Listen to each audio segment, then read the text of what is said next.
the electric and acoustic guitar, and I play the bass.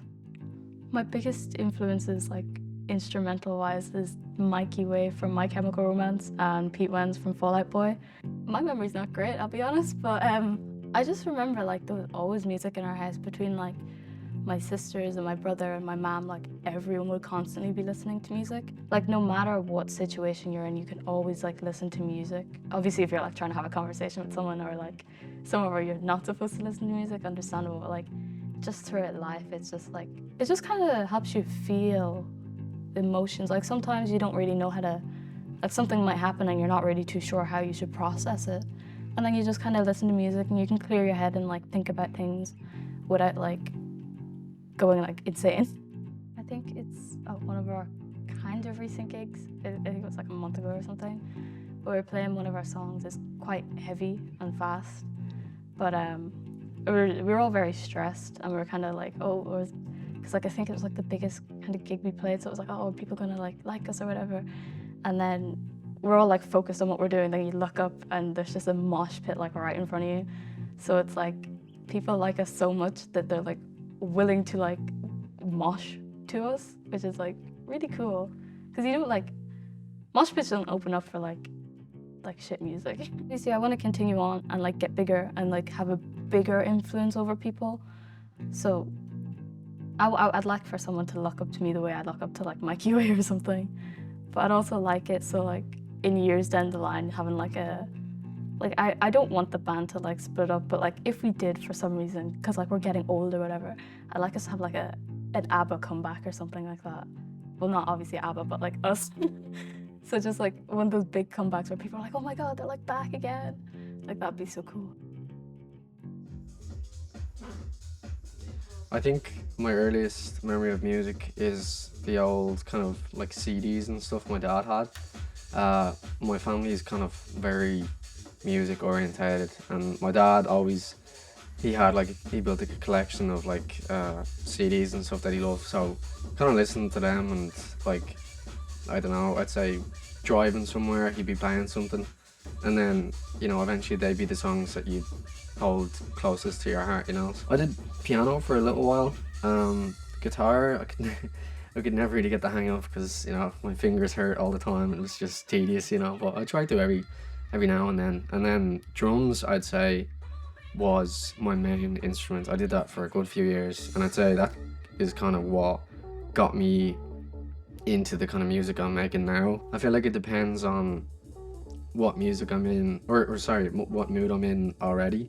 Like that's one of the best things about music, I feel, is like there's always some sort of song or soundtrack that can go with whatever like mood or atmosphere you're in, you know. So like you kind of associate music with like memory or like periods of your life. Like there's some like some really random memories where like nothing's really happening, but you just remember it for some reason.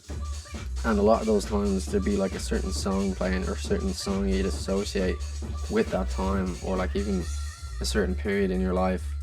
I think like for me, starting producing or like even growing up playing instruments and stuff was like one of the best things, best decisions I've ever made. I feel like once, like when I started producing onwards, or even started getting really into music, it's like made me such like kind of it's kind of built me as a person, you know. It like I've kind of like I said, I've kind of become a lot more comfortable with myself, and I think there's just so much more music to be made.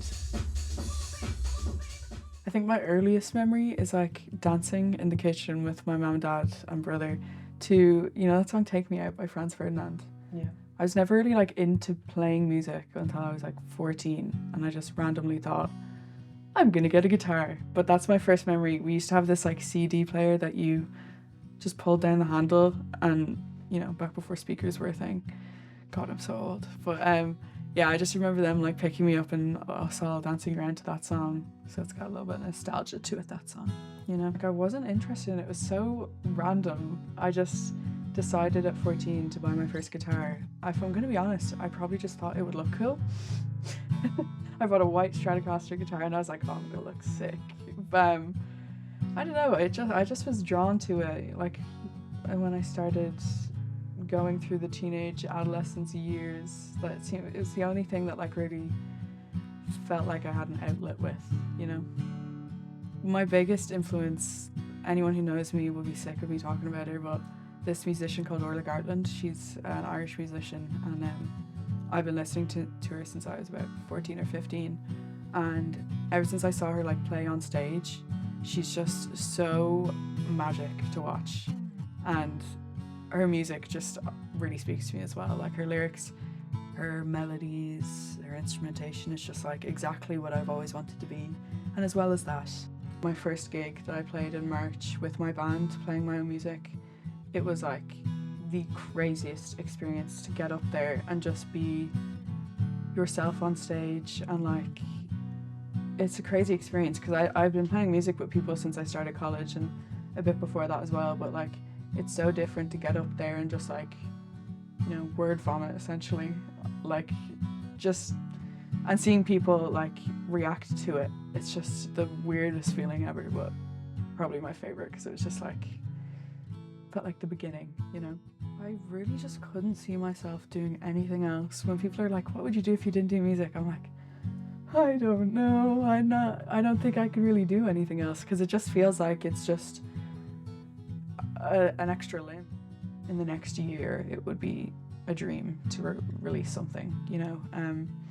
It's a tough industry in Ireland, especially because it's so small, and there's like everything with labels and being independent. It can be really tough. I'm like, I would just be so happy to have any kind of career in the industry, even if it wasn't like performing as my own individual artist or in a band.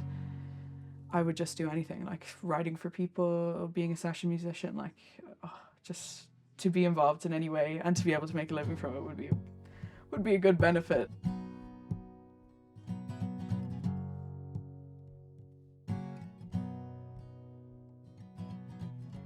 Hiding, I'm not trying to do the things I know you do so well.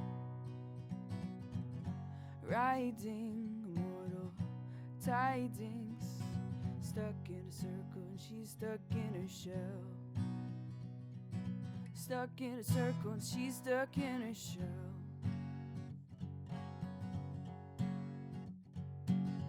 What would you think if you took her for a drink? Would you even try to get to know her? Sitting on the brink, not dressed in pink, there ain't no one that's below